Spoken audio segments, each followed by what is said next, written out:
Ito po araw na 'to kakaibang ating vlog kasi ho alam niyo mga kababayan, kahapon na-interview natin si Yorme, si Isko Moreno at maraming nag-react. May nag-react mula sa mga kampo ng Kakampuet, sa mga kampo na Bangag, at syempre meron din sa mga Duterte supporter. Ngayon, pag-usapan natin, ano ba nangyari? Bakit ganun ang sagot ni Yorme? Bakit ganun ang kanyang naging tono at sinasabi niya? Alam mo, ganito lang po yan kasimple. Papaliwanag ko sa inyo para mas maunawaan ninyo. Kasi, bigyan natin ng konteksto ang lahat ng bagay. Sabi nga, di ba? Kailangan malaman mo ang konteksto para mas maunawaan mo yung mga nangyayari. O di kaya, maunawaan mo ang isang libro, hindi pa pwedeng kukuha ka lang ng isang pahina at doon mo babasahin at i-interpret mo na yon. Dapat you have to see the whole context of that book. Diba? Yung buong libro, kailangan malaman mo ang konteksto. Bigyan ko muna kayo ng isang maikling pagbibigay konteksto sa bawat tao na nandun. Una, sino ho ba yung tao na andun? Una, ito po yung Banateros. Yung mga Banateros, alam nyo naman po na kami po ay talagang solidong maka-Duterte. Hindi nyo po mapapagkailayan. We love and we admire the Duterte brand of leadership. Ibig sabihin, solido po kami sa Duterte family. Bakit ko nasabing family? Kasi kahit po sa community ng mga Duterte supporter, iba-iba naman din po ang pananaw. Iba-iba din po ang masasabi nating katapatan. Meron dyan, hindi naman talaga totally tapat sa mga Duterte. Sila po ay tapat doon sa mga politikong sumusuporta sa Duterte. Pero meron din dan talagang solidong Duterte. Katulad po namin na nung 2022 election, nakinig kay Pangulong Duterte. Ang ibig sabihin yan, kung ano yung sinabi ni Pangulong Duterte, nagtiwala kami. At hindi niya inendorso si Marcos, nagtiwala kami doon. Kaya kami nag-isko. Bakit namili kami doon sa mga natitirang Pangulo? Tinimbang namin. Ngayon, masasabi ba natin na kami po ay solidong isko niyan? Hindi po. Kami po ay Duterte at alam po yan ni Yorme. Alam po yan ni Isko. Si Isko ay naging kaibigan na rin namin. Nakita rin naman niya sa amin yung loyalty sa mga Duterte at naging tapat kami nung kami nangangampanya para sa kanya. Kasi alam niya na kami po'y binatikos kaliwat kanan ng mga napunta kay Bangag nung time ng 2022. Marami sa inyo nagalit sa Banateros, umalis sa aming channel ngunit bumalik dahil kami po'y nag-isko at hindi kami nagbangag. Ngayon, sino pa ang nandun sa studio? Walang iba kung hindi si Isko. Si Isko naman, never naman niyang kinlaim siya ay Duterte supporter. Never naman niyang kinlaim na siya ay DDS. Siya po ay may sariling partido. Siya po ay sarili. Sa katunayan, noong kampanya 2022, tumakbo siya laban sa anak ni Pangulong Duterte. So meron siyang sariling community.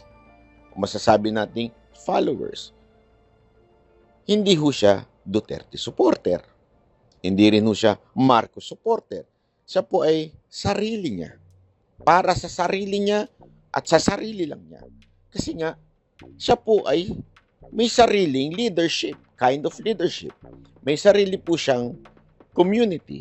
May sarili po siyang partido. So para siya sa sarili niya at doon sa kanyang nasasakupan. Bigyan ko lang kayo ng konteksto.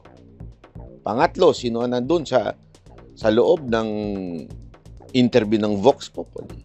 Pangatlo, yun po ay SMNI. Ano po ba ang SMNI? SMNI, although they support Duterte o Pangulong Duterte, but they are media. Ibig sabihin, naglalakad ng balita at katotohanan. Ano ibig sabihin yan? They have to be in the middle ground. They have to be, masasabi nating, hindi nagja-judge back at sila po ay pumapagitna. Kaya nga kung papansinin ninyo, kahit to si Tiangco na hindi naman Duterte supporter, kamag-anak pa ni Marcos, at alam nating may matinding allegiance sa iba, ay ini-interview po namin. Si Isko, alam din po nila na hindi naman Duterte supporter yan. Wala naman yan sa PDP. Bakit kami pinayaging interview? Kasi nga, SMNI is a media entity. Therefore, they have to be in the middle. They have to be, masasabi nating, kailangan nilang maghatid ng balita. In-interview namin si Yorme sa kadahilan ng gusto naming malaman kung ano ang ginagawa niya para sa Maynila na maaaring makatulong sa buong bansa. Yan po ang dahilan para malaman namin anong programa niya sa kalagitnaan ng krisis.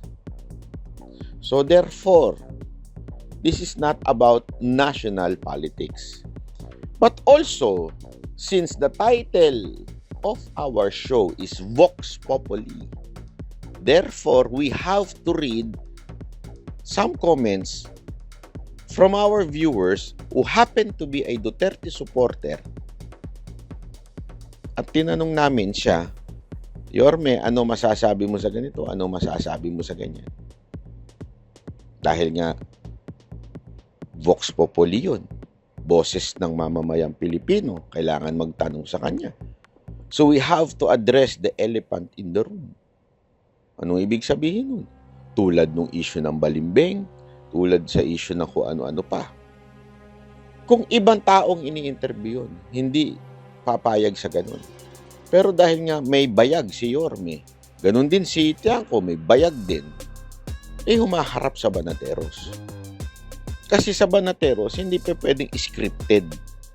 Hindi pa pwedeng hindi namin tatanungin ang dapat namin tanungin.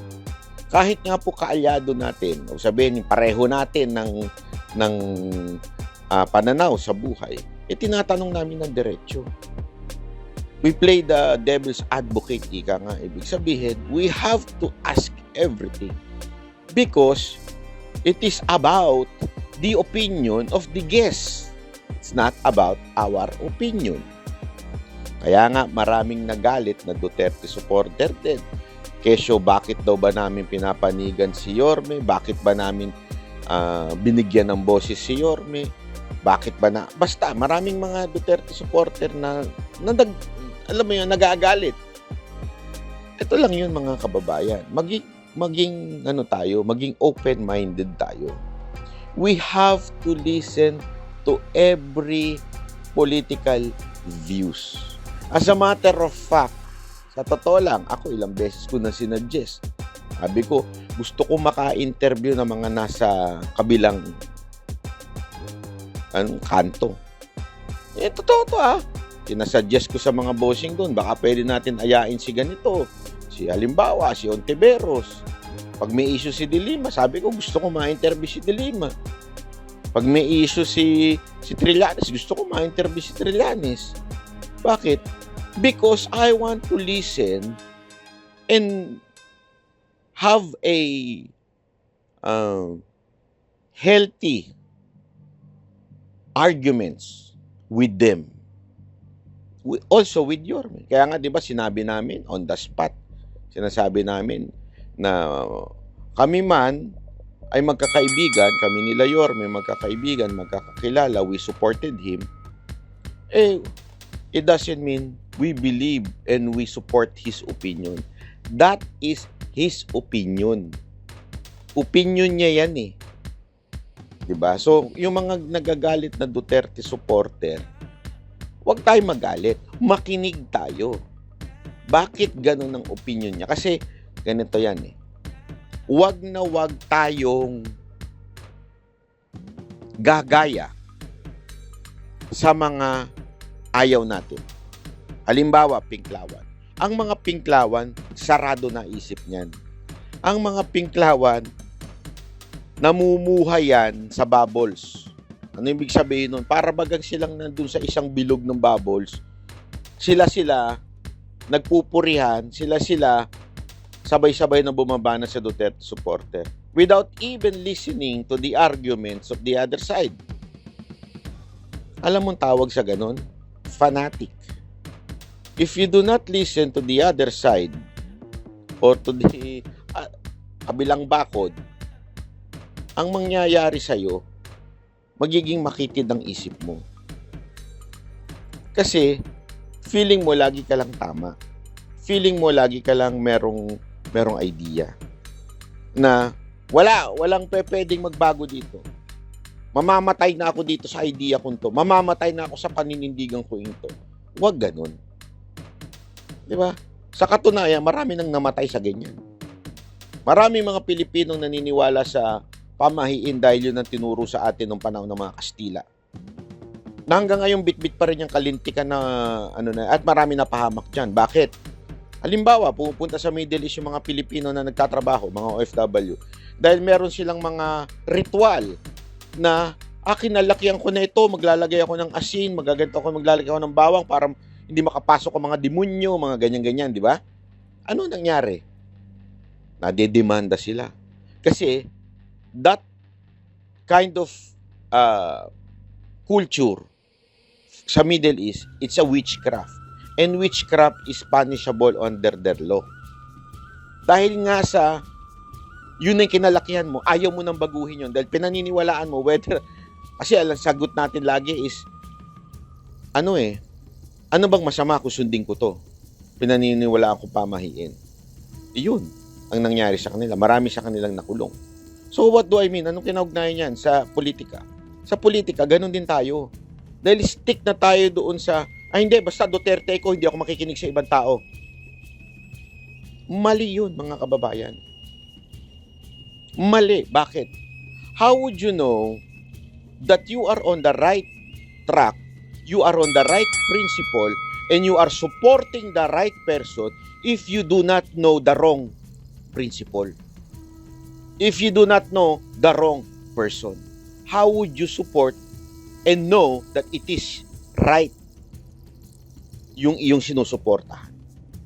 Kasi nga, sarado na isip mo. Pag sarado na isip mo, it's the ending of knowledge. So what do I mean? Kailangan magkaroon ka ng bukas na pag-iisip at maintindihan mo, tama pa ba itong aking sinusuportahan? Tama pa ba itong aking tinatahak na pinaglalaban? Doon mo mapapatunayan at doon nalalakas ang iyong prinsipyo. Kaya katulad nito, nakita namin na si Yorme ay para talaga sa Maynila. Ang puso niya sa Maynila. Kami, doon namin naunawaan yung tindi ng kind of leadership ni Pangulong Duterte. Si Pangulong Duterte, even he is a mayor of Davao City. Lumaki siyang mayor of the Davao City. But nung naging presidente siya, lumawak ang kanyang pagmamahal sa bayan. As a matter of fact, if you would remember, si Pangulong Duterte burned the flag of Singapore dahil doon sa pagbitay sa isang kababayan natin. Correct me if I'm wrong, but I remember it was the flag of Singapore. Mayor pa lang siya nito. Doon makikita mo ang kanyang perspective national. Di ba? Pang-national na kahit mayor. Ngayon, bakit ganun to si Isko Moreno? Ibig bang sabihin, talagang mababaw siya at yung Maynila lang ang kanyang iniisip? For now, I think he is the best person to lead Manila. But for now, I think doon na siya mag-focus. Huwag na siyang tumakbong national. Bakit? Hindi pa pang national ang kanyang brand of leadership. For now. But maybe sa pagdating ng panahon, after niyang mag-grow, lumawak at mapaunlad ang Maynila, maybe he is worthy to be the next president. Maybe. That I will only judge kung may magagawa siyang maayos sa Maynila. Kasi ngayon, he's the best, I think, sa Maynila. Among all the mayors in Maynila, I think he's the best, in my own opinion. And I think, sabi ko nga din, kahit sa kanya, sinasabi ko itong paulit-ulit, Mayor, ibangon mo Maynila, tuloy-tuloy mo. Kasi talagang siya ang tama. Siya ang may puso sa Maynila. Swerte kayong mga taga-Maynila. Swerte tayong mga taga-Maynila. Dahil meron tayong ganyang mayor na handa na masira sa nasyonal. Handa na, sabi nga niya, humimod. Alam naman natin ibig sabihin ng humimod, di ba? Karuptong nun. Himumod ng puwet ng mga politiko para lang sa Maynila. He will do everything, even masira ang kanyang pangalan sa nasyonal, even if kailangan niya sumipsip sa mga politikong dati niyang kinalaban para sa Maynila. And that is a good trait for a mayor. For a president, not for now. Not at this moment. He is good to be the mayor of Maynila. Meron siyang prinsipyo. Sabi ko nga sa yung in-interview ako nito ni Jay at ginawa niya akong content, animal yan. Nakita ko doon yung karakter ni Pangulong Duterte. Si Pangulong Duterte, di ba, nung naging presidente, paulit-ulit niya sinasabi, kahit daw maput sa kanyang parang maput at stake yung kanyang presidency, basta lang maisalba niya ang Pilipinas. Ibig sabihin nun, eto, yung nangyayari kay Pangulong Duterte, naisip niya na to nun. Sabi niya, handa akong mamatay sa bayan. Handa akong mamatay at mawala ang presidency. Honor, everything, para lang mailigtas ko bayan. Yun yung kanyang purpose eh. Hindi niya purpose ang gumanda pangalan. Hindi niya purpose na maging bayani sa paningin ng tao. Ang purpose niya, mailigtas ang mga Pilipino sa kapahamakan nung kanyang pagiging presidente na 6 na taon. Which he did. We all know, maraming naligtas sa droga nung panahon niya. Maraming naligtas sa crime nung panahon niya. Na-fulfill niya yon to the point na nasira siya at nakulong siya ngayon. Kay Yorme naman tayo. Si Yorme ganun din. Kaya lang, mga taga-Maynila. Kaya kung ikaw hindi taga-Maynila, you wouldn't appreciate Yorme. Which I cannot blame you. Bakit? Para sa kanya, ang mahal lang niya Maynila. That's the truth. Ang concern niya Maynila. No matter what happened, Maynila. Maynila kanya. Sagot niya Maynila. Which is, para ni Pangulong Duterte. Si Pangulong Duterte, Pilipinas. Kaya niyang masira basta lang may ligtas niya ang Pilipinas.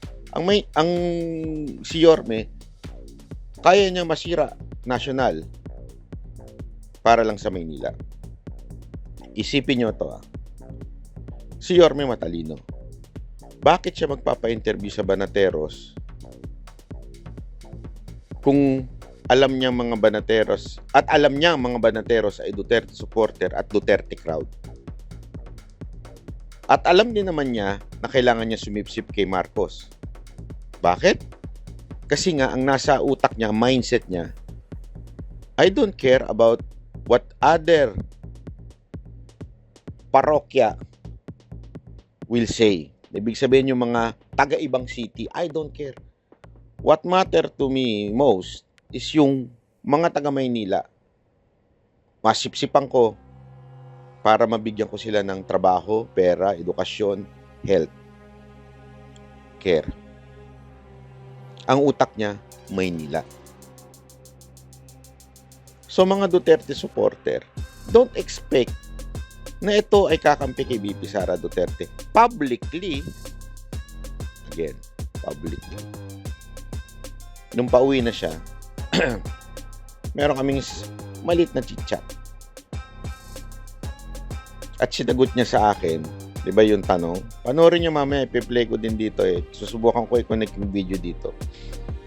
Di ba meron kasi ako tinanong sa kanya, aakyat ka ba sa entablado na kung saan mangangampanya si BP Sara sa 2028? Sabi niya, aakyat siya.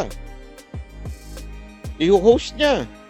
Papakitin niya yung mga kumakandidatong presidente. Basta wala silang ibang hawak na mayor. So, paakyatin niya sa stage.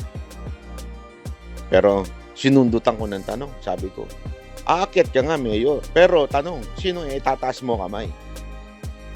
Siyempre, hindi niya muna sinagot. Bakit? He has a goal in mind.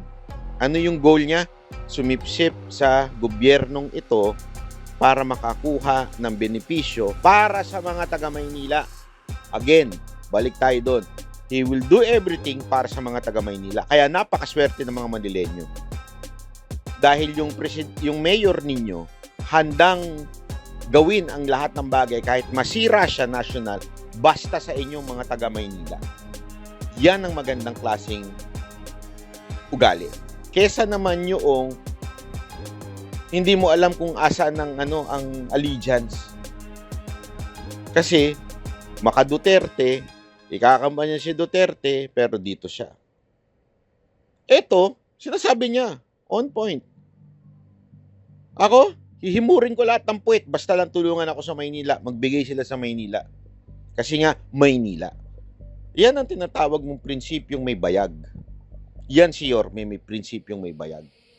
Wala siyang pakialam sa iba, basta ako, mailigtas ko Maynila. Bakit nailigtas? Dahil ang Maynila nawala ng pera, naubos ang pera nung nakaraang 3 taon. Don't ever forget, yan ang konteksto, nilimas ng nakaraang administrasyon ng Maynila. Ang lahat ng pera, nagkautang-utang, hindi mabayaran. Kita niyo yung basura, di ba? So, ibig sabihin, mamamatay na yung Maynila. Iligtas niya. Panoorin nyo yung cleaning lady sa Netflix. Yung bata doon, anak ng bida, na may sakit sa nagpa-liver transplant. Kaya nagka-ganon yung cleaning lady na matino naman, undocumented, kaya hindi gagawa ng kasalanan, and yet ginawa niya ang lahat. Pumasok siya sa kartel, pumasok siya sa mga masasamang gawain, krimen, para lang sa anak niya. Para lang doon sa may problema sa liver yung anak niya, yung may sakit. Ginawa niya lahat 'yun para sa anak niya. Nung humarap na siya sa judge kasi nag-aaway sa custody ng anak kung kukunin na ba ng social service yung anak niya. Isa lang sinabi niya sa anak niya. Ay sa judge, sabi niya, may anak ka ba? Kung may anak ka, gagawin mong lahat pag nakikita mo na yung anak mong namimilipit, mamamatay na. Gagawin mong lahat. Even to the point of doing a crime. Which is, ginawa niya kasi, nagnakaw siya ng gamit sa ospital para mag-perform ng operation doon sa anak niya. Kasi doktor din siya. The same thing with Yorme. Si Yorme ngayon, ginagawa ang lahat ng bagay para sa mga taga-Manila. Kaya nga, ang sinabi niya, hihimod siya ng puwet para lang sa mga taga-Manila. That's a good kind of mayor. But, for national, not at this moment. You cannot be a national president if you're like that. But again, ibig sabihin ba nun, hopeless? No. Antay natin yung kanyang pamumuno ng 9 na taon. Doon natin siya husgahan. Yung sinasabi mo bang you will do everything for Manila ay ginawa mo? If not, bullshit lang yan. If not, Isa ka lang din politiko. Pero kung nagawa niya yan, maniwala kayo sa akin, kahit ako ikakampanya sa uli bilang Pangulo. Bakit? Kasi nandun nakikita mo yung goal eh.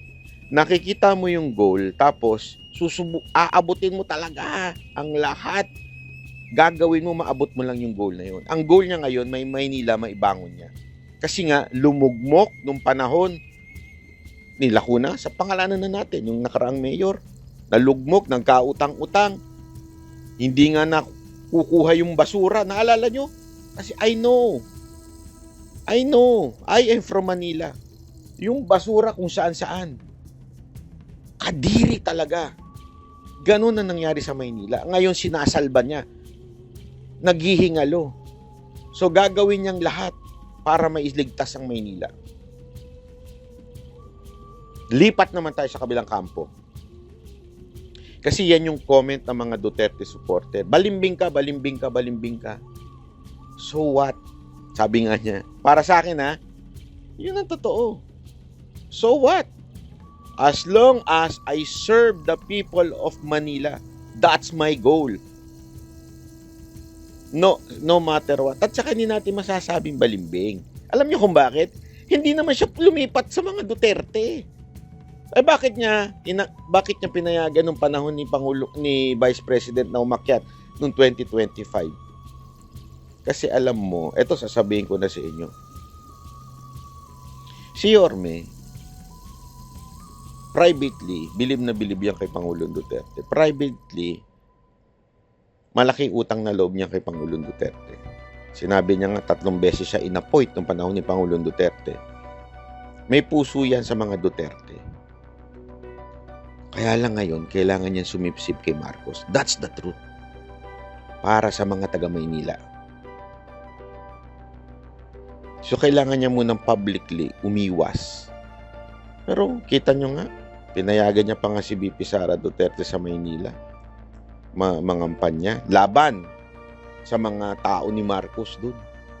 Tandaan niyo yung mga tao niya diyan. Si Balili, yung pangit na congressman, si Chua at saka si Abante. Binanatan ni VP Sara Duterte. Saan yan? Sa mismong stage ni Yorme. Doon pala makikita mo na yung maaari niyang gawin sa 2028. Maaari. Hindi ko sinasabing yun na kagad Basta siya, may sinabi sa akin bago siya umalis at kung sinong itataas ng kamay niya sa pagkapangulo. But I have no authority to say kung sino. Sa mga kakampwet, sa mga loyalista, lalong-lalo na doon sa vlogger na yung pinakatangang vlogger. Wala niyo kung sino yung pinakatangang vlogger. Si Yussi Castro. Sinasabi daw niya, sinusubo daw namin yung gusto namin mangyari at gusto namin ipalabas kay Yorme. Ang tanga-tanga talaga. Media kami na nag-i-interview. Tinanong namin siya kasi yun ang tanong ng tao. Kasi nga, Vox Populi yun. Ibig sabihin ng Vox Populi, kung hindi ka tanga, Yussi Claire Castro, ibig sabihin ng boses ng tao, boses ng mamamayan. So we have to ask those questions. We have to tell yung mga damdamin ng mga Pilipino at itanong yung kay Yorme. And we stood our ground by saying, oo, magkaibigan kami ni Yorme, we supported Yorme, pero we have our own opinion and we do not believe on the opinion of Yorme. Diba? Ang linaw nun, paulit-ulit namin sinasabi yun. We think that your boss is the mastermind of this all corruption na nangyayari sa bayan natin. Sinabi namin yung kay Yorme, harap-harapan. Kung hindi namin sasabihin yun, wala kaming bayag. Pero sinabi namin yun, not to impose to him to also say that. Tinatanong lang namin siya kasi yun ang sinasabi at itapatanong ng mga taong bayan.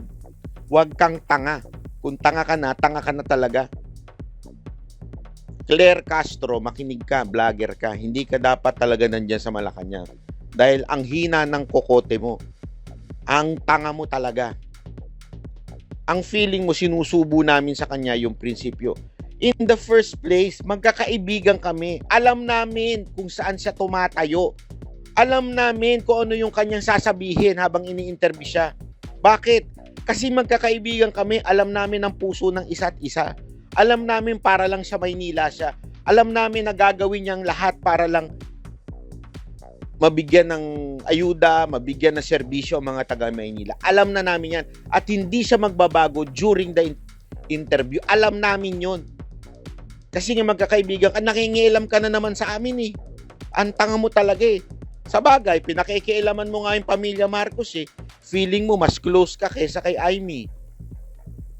Kaya ka talaga natuturing ang tanga, pinakatangang opisyal. Ewan ko kung opisyal ka ba talaga. Asal mo hindi parang asal ng isang opisyal eh. Asal mo parang asal ng mga tanga. Yun ang totoo eh. Keso daw dinidikdik namin sa kanya yung mga prinsipyo na hindi magbabago si Yorme. Bakit namin siya in-interview?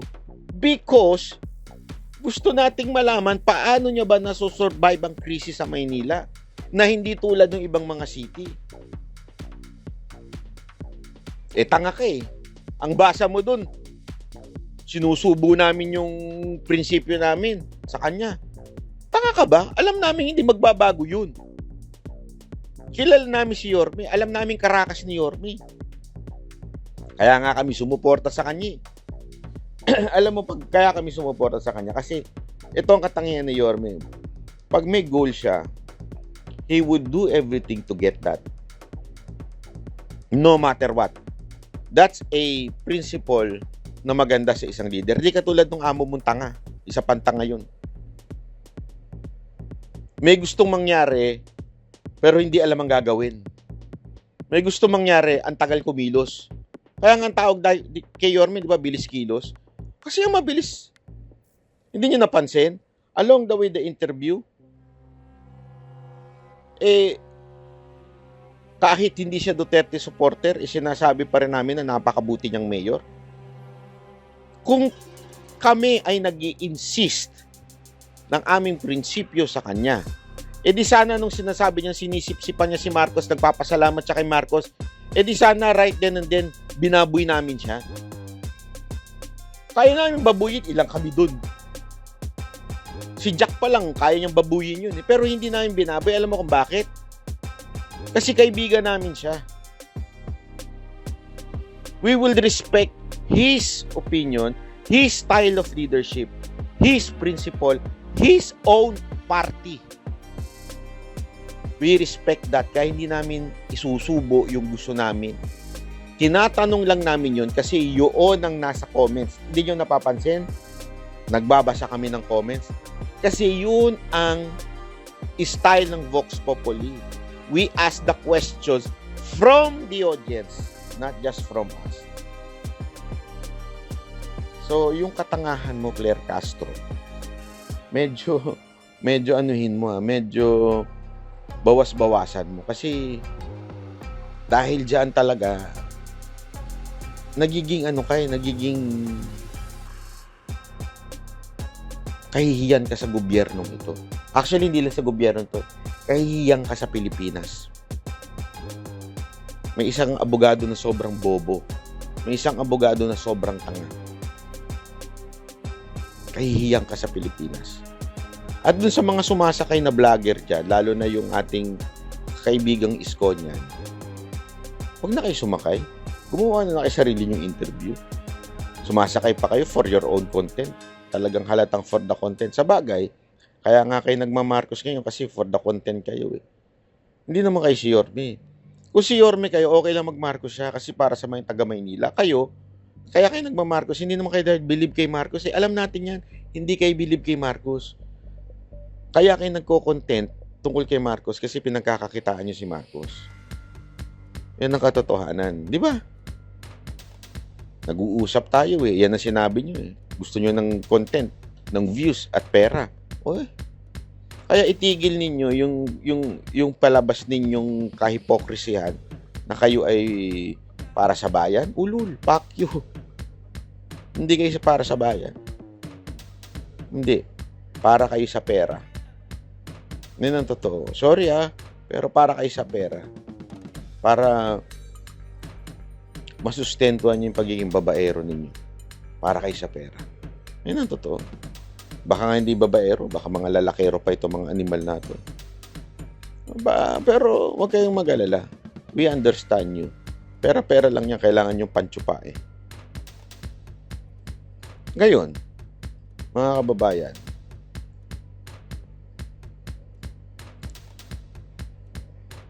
maaari ba nating sabihin na balimbing, masamang tao si Yorme?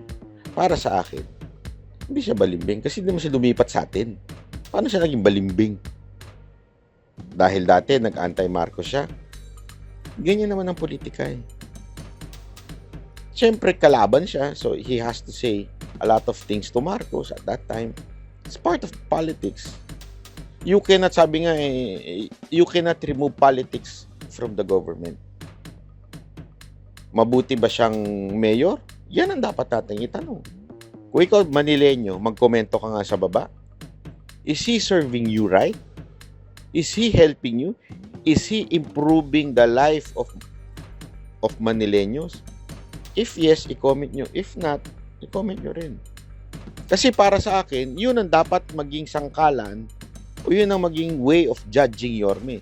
Is he a good mayor of Maynila? Kung hindi, banata natin. Kung oo, he is doing the right thing. Tama, mali. Dahil sa Banat Bay o sa Banat Bay Channel at sa Banateros, pag tama, palakpakan, pag mali, banatan. Again, kung ako tatanungin nyo, I want to invite other politicians na nasa kabilang kampo. I wanna hear them. I wanna know bakit ganun ang pananaw nila at para maintindihan ninyo na tama pala ang ating sinusundan at sinusuportahan na Duterte kind of leadership. Gusto ko talaga. Actually, gusto ko ma-interview si Erice. Gusto ko ma-interview yung nasa kabila pero maayos yung ethical ang dating. Hindi naman Marami akong gusto ma-interview diyan. Wag na yung mga walang kwenta yung katulad ni Claire Castro. Hindi, sige, kung gusto niya pa-interview rin siya. Marami kong gustong ma-interview na taga-ibang kampo. Halimbawa, kung gustong pa-interview ni Leni Robredo, interview natin. Bakit hindi? Di ba? Si Madriaga, interview natin kung papayagan ng korte. Lahat yan. Para malaman natin, ano ba pinaglalaban nyo? Tama ba? At mapakinggan ninyo ang boses ng Pilipino. Kasi that's our program, Vox Populi. Meaning, kailangan handa kayong, may bayag kayo, sagutin ang mga tanong ng mga Pilipino. Ang problema nga, sa totoo lang ang daming Duterte politician dyan, Duterte supporter politician, ayaw magpa-interview sa Banateros. Alam nyo kung bakit? Takot. Kasi alam nilang hindi kami, pag sinabi namin interview, tatanong namin lahat. Kahit yung mga pinibintang sa kanila.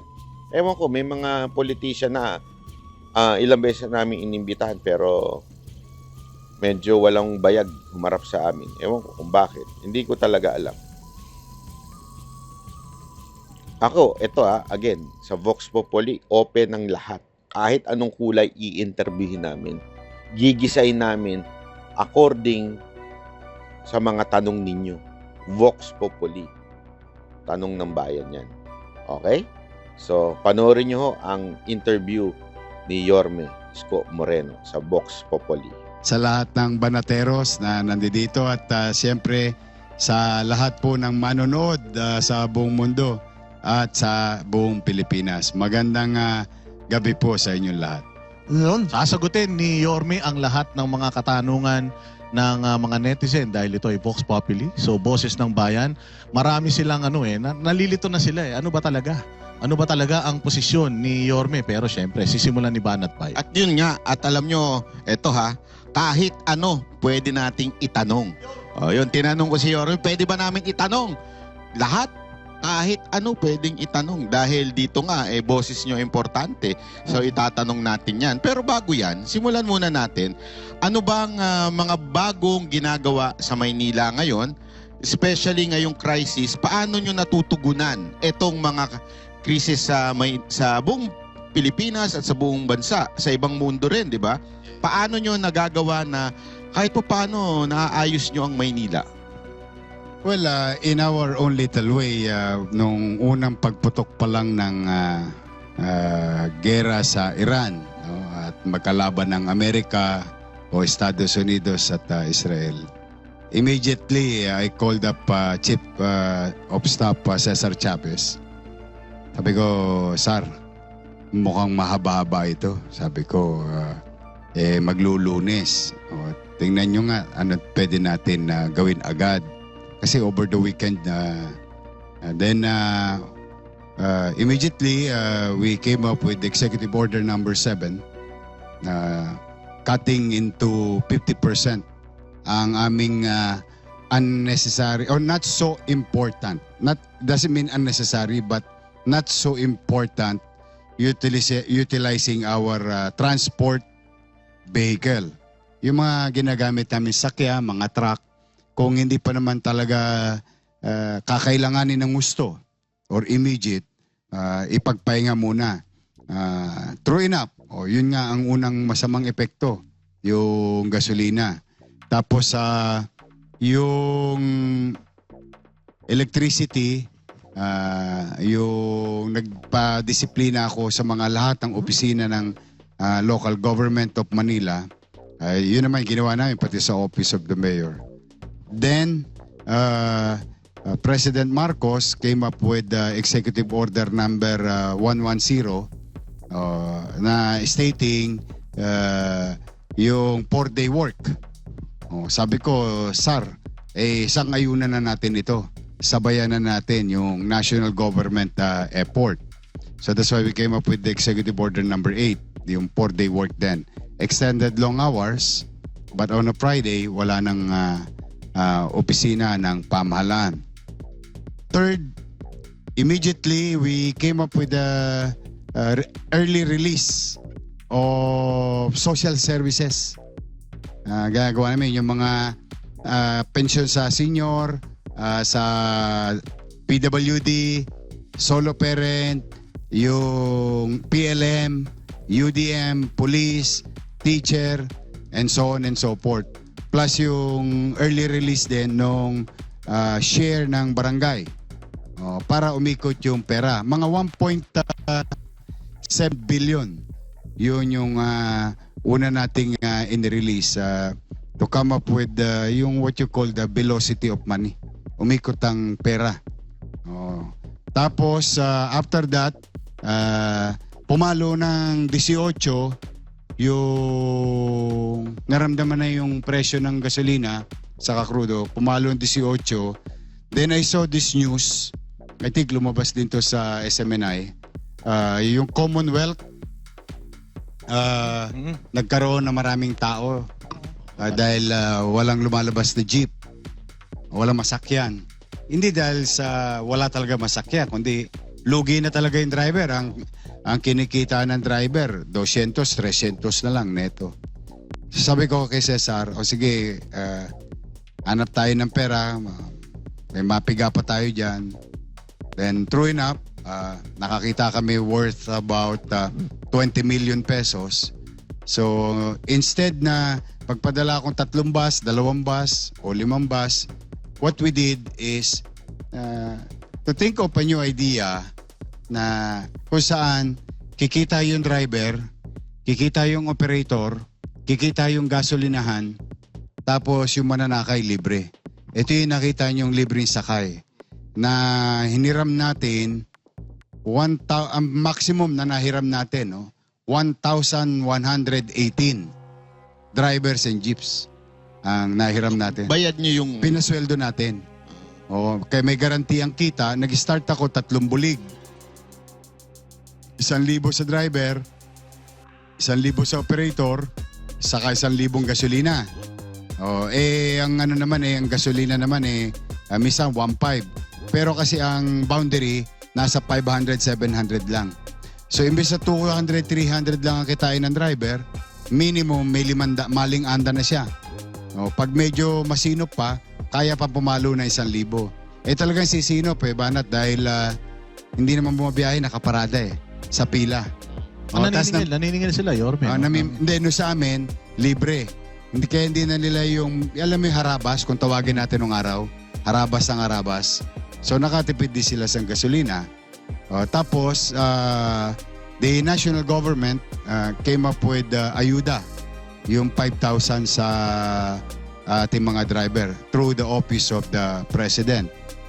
Then ito, nilaunch natin isang araw, yung bigas, biyayang bigas para sa Maynila.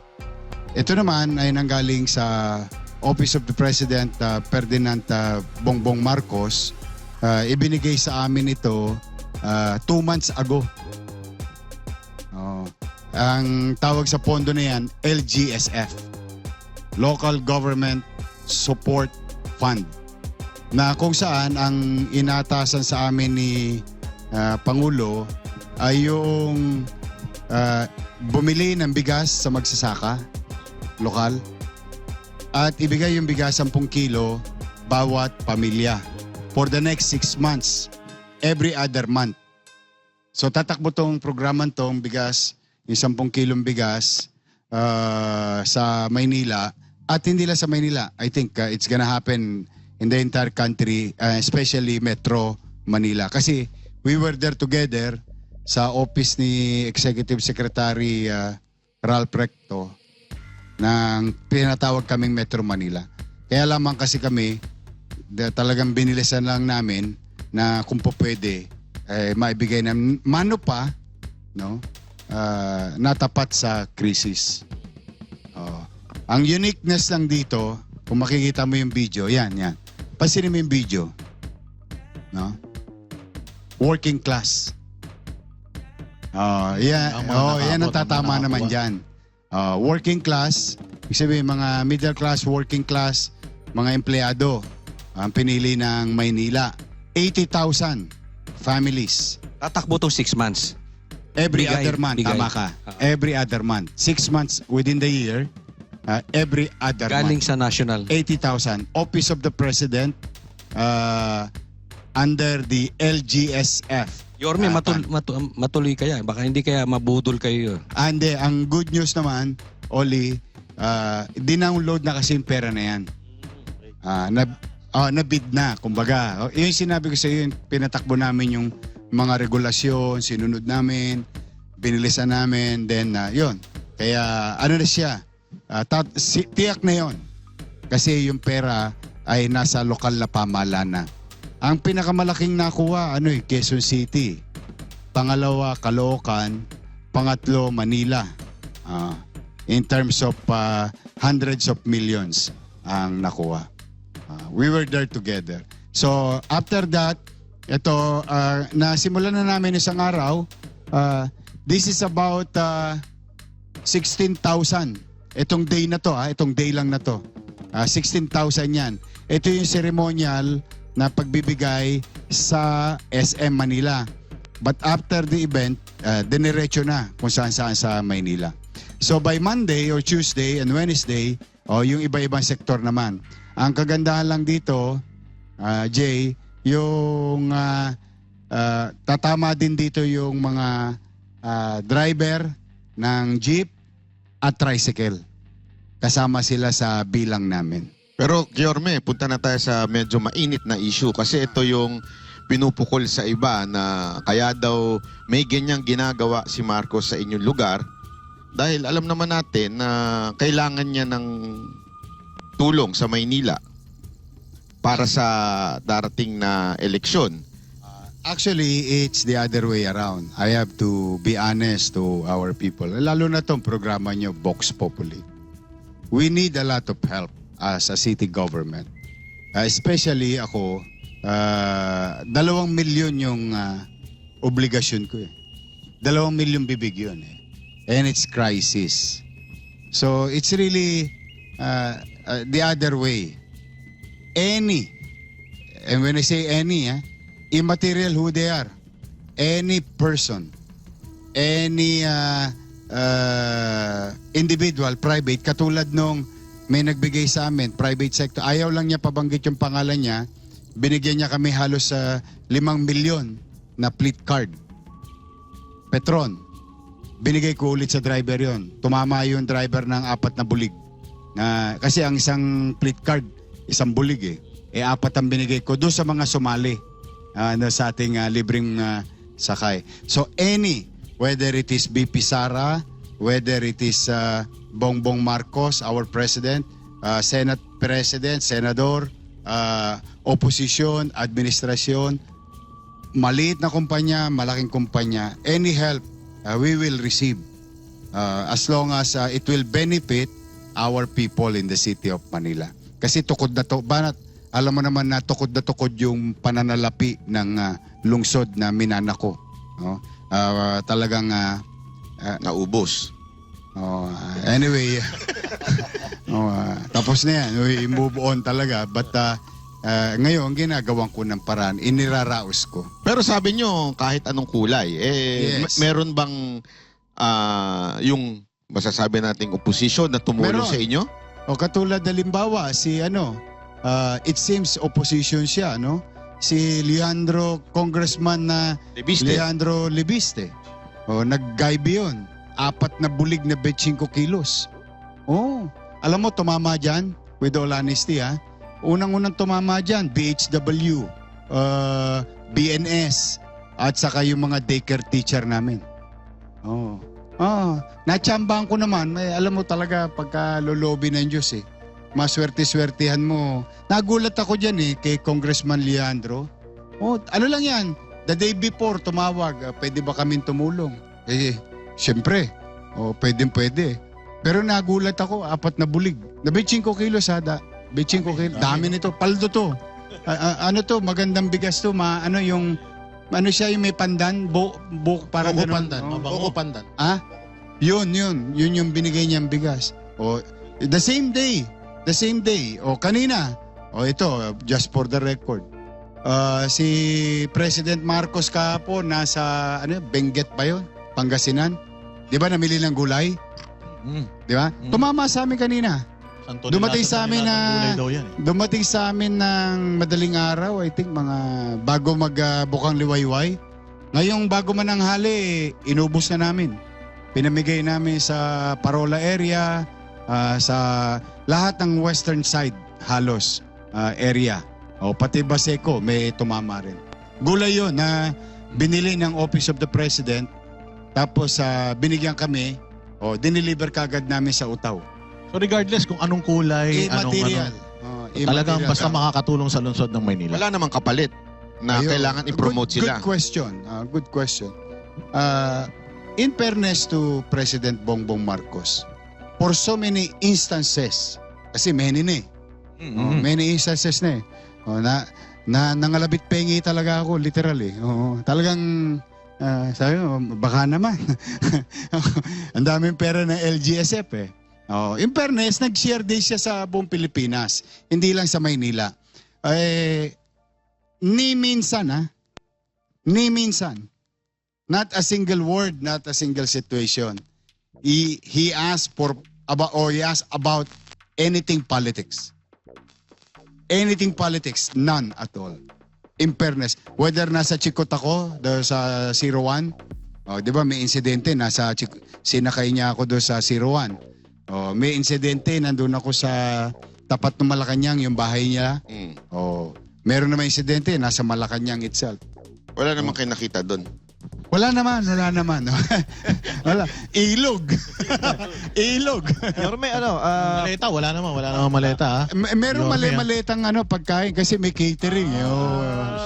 Pero yun tawag yun? Yung chiller. Chiller. Mas malaki yun. Yorme, Chiller. pag yung mga nagbibigay sa inyo, sabi nyo na private, hindi ba to nanliligaw ba sa inyo na parang, ayun nga, yung may hinihinging kapalit o may iba pa silang gusto? Wala. In fact, bago ako pumunta rito, I just received a text message. I-share ko sa inyo mamaya pagkayari. merong isang organisasyon magdo-donate ng 2 milyon. May isang tao din nag-donate ng 1 million pesos. Mano ba, ayaw naman nilang magpakilala. Na kasi nga baka mahinga ng iba. Paborito nila yung sabi ni Manila. Yorme, isi-share daw. Alin? Hindi ko nga alam kung yung Hindi, text o yung isi-share 2 ko yung milyon. text. Text. Akala ko yung 2 milyon. Saka, hindi masyadong kasya sa malita yun. Maliit yun eh. Ano lang, share ko yung text. Natutuwa lang ako. It's a good question, no? And good observation. Ang tendency kasi, tama naman Banat, no? Baka humingi ng kapalit. Whether politika or... ano naman, kilala naman nila ako. Welcome tumulong. Tapos kami, ako, hindi naman matigas ang leg ko. Nililingon ko naman, ikaw, taga-Tondo ka. Alam mo yung ugali natin pare-pareho, di ba? Hindi tayo matigas ang leeg. Lumilingon tayo sa mga taong tumulong sa atin. Kaya lamang, may hangganan ang lahat. Hindi naman na ipagpapariwara mo yung kapakanan ng taong bayan. Mali naman yun. No? Pero wala kung pang ano ba- lumalapit, Yorme. Wala pang lumalapit na mayroong mga political agenda, personal agenda. Wala kasi publicly nag-announce ako. Tiklop na lamesa ko eh. Pang Maynila na lang ako eh. Kumbaga, there is no point to approach me for some national office or as national candidate, no? Pero Yorme, Patukod na ako. Todits na lang ako sa Manila. Diyan papasok, Yorme, yung yung anti-EPAL bill. Sabi kasi nila, pag kami mga ganyang bigayan, dapat walang mga politiko na nagpapakita. So, masasabi ba nila o pwede mo bang ikumpirma sa kanila na walang pag-EPAL dito sa mga pagbibigay ng ayudahan o ganyang mga bigas na ano natutulog ka? naman, meron tayong mga ginagawa na hindi naman natin pwede ipagsinungaling. Halimbawa, ceremonial. Yung ceremonial, alam ba, malaki yung programa, di ba? Let's just say, katulad itong bigayang bigas. That is 80,000 people. Yung ceremonial lang namin sa SM, isang bulig lang yun eh. 1,000 tao lang yun eh.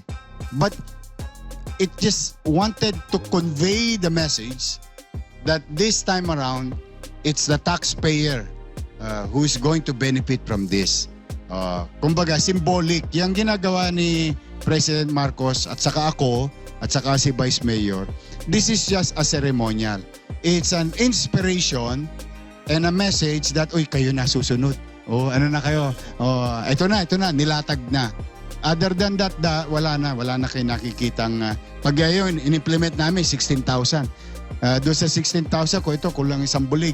15,000, di ko nakita nung araw na yun. sino bumili nung bigas nun, Yorme? Local government.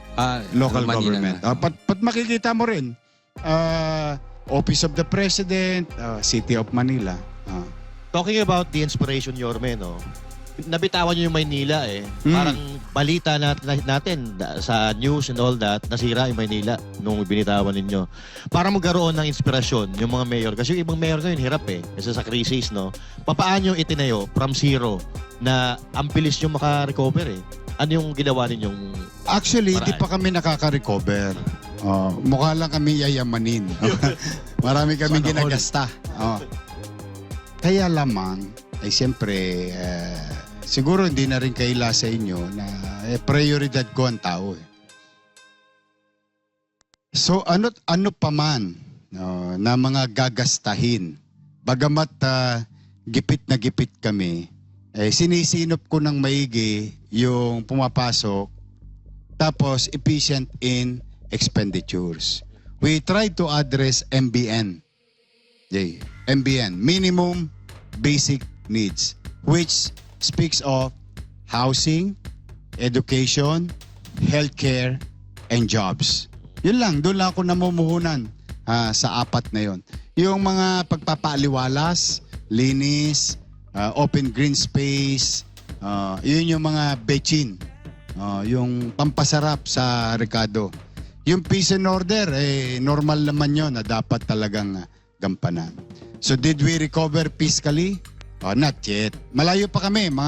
Ang tansya ko, yung last March briefing ko, easily 3 minimum maximum 5 years, re-recover na kami. Hopefully. Hopefully. So, Mayor, may balak akong tumakbo na eh. Kasi Mayor. pang-tour pa. Tatakbo ko ulit. Ayun. Mayor. Mayor, wag mo na pakawalan yan. Hindi na, todits na lang ako. Bali, Promise. Mayor, meron ka pang 3 terms pa. May awa ang Diyos, may 2 term pa ako. Tapos anak mo naman. Hindi na. Ay, magkamukha naman kayo eh. No, it's not for me to decide. Marami naman akong mga kasama ngayon na naglilingkod. Katulad nung ginawa ko dati na maaari naman silang humalinhin. Nasa tao naman yan. Kamusta naman kayo yung dating mayor? Okay naman, nagkita kami nung birthday ni Boss Danny. Nagbisita ako sa Puntod. Nagkita kami ng Ninang, nagkita kami ni Roland Valeriano, ni dating Mayor Hani Lacuna, at saka si Pogs Abante, o si Princess Abante. Ayun, nakita ko sila lahat sa Puntod. Kasi boss ko yun, yung nakalibing. Birthday niya, mayor ako eh. Sa South Cemetery. Hindi nagsisigaw. Ha? Hindi naman nagsisigaw. Hindi naman, very ano naman, very warm naman. Very warm naman. And Ano naman yon, mga nakapag-aral naman yung mga yon. Maganda ang pakikitungo naman nila sa akin sa pagbisita ko sa tatay nila. In fairness, I have to give it to them. And congratulations, Yorme. So far, yung sa buong NCR, ikaw yung pinakamasigasig talaga dito. Talagang tinututukan yung kriminalidad. Congratulations sa pagkakahuli. Napakarami sunod-sunod eh. Oh. Hindi, ako naman hindi naman ako nagkukulang ng paalala. The city government of Manila will never be perfect government. I cannot Si Jesus lang ang perfecto. But one thing for sure, habang sila'y pinapaalalanan ko, kung makikinig, thank you very much. Kung hindi naman, pag ginawa nila sa Maynila, magtago na sila sa lahat ng kuweba. Wepax ang nanay nila. Kasi talagang desidido kaming galugarin ang buong Pilipinas. And I don't mind apprehending and catching them within a few hours, one day, 1 week, 1 month, 2 years, 5 years. Basta mananagot. Pag ginawa ninyo sa Maynila, sigurado, hahabulin namin. Susunugin ko lahat ang piso ng kaban ng bayan. Mapapanagot lang yung mga gumawa ng krimen na nakapang-api sa pag-aari ng tao, nakapag-abuso sa pag-aari ng tao, o nakapanakit ng tao. O at minsan nakagawa pa ng karumal-dumal na krimen. Kailangan managot. Pinipilit ko naman na magkaroon ng certainty in the city of Manila. Ngayon, minsan nakakatsamba kami. Naiiwasan. Pero madalas hindi, pagka ginawa nila sa Maynila, is just a matter of time, makakalawit namin. Tingnan ninyo, if you will Google it, you check the YouTube, no? Naalala mo yung isang, nanalo na ako mayor pero hindi pa ako nakaupo. May isang TNBS na sinaksak sa loob ng taxi niya, sa Okada ba yun o sa Tapos 2 buwan nang hindi nakikita yung, almost 2 months nang hindi nakikita yung biktima. Di ba pagkaupo ko, I think 3 days o 4 days pa lang. Sumuko sa akin yung mga suspect. Pagkasuko, sabi ko, pwede ba, total, inaamin nyo naman na, pwede ba ako makisuyo para makapiling naman ng kanyang mahal sa buhay yung mga labi ng biktima, ituro nyo sa amin. Pumayag sa akin. Di mangyari ba, inintrega ko sila sa kaibigan mo na NBI. Yan. Namaalala na naman yun. Dinala ko doon kasi sila na may tangan ng kaso pinadala ko sa NBI. Natuwa naman ng NBI.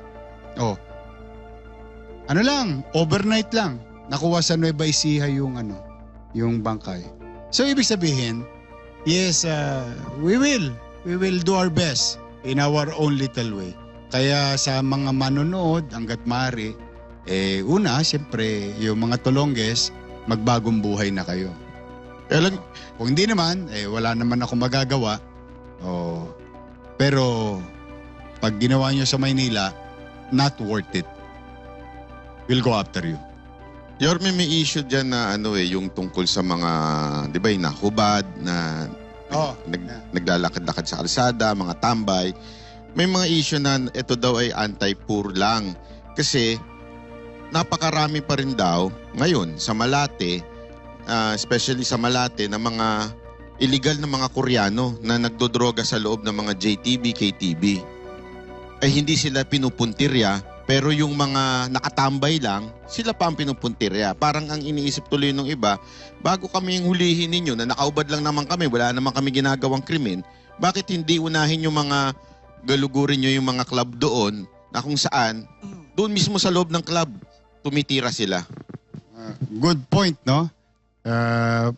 Banat, mamaya, pwede ba i-tip mo sa akin kung saan yung club na Doon tayo mag-club?